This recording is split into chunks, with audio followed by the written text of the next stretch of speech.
ब्रह्ममुरारिसुरार्चितलिङ्गं निर्मलभासितशोभितलिङ्गम्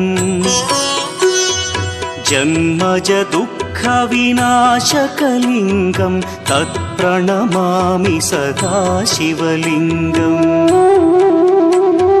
देवमुनिप्रवरार्चितलिङ्गं कामदहन करुणाकरलिङ्गम्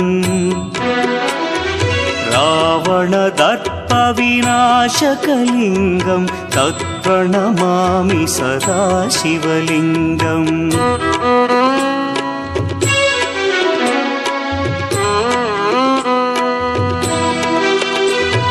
सर्वसुगन्धसुलेपितलिङ्गं बुद्धिविवर्धनकारणलिङ्गं सिद्धसुरासुरवन्द्यलिङ्गम्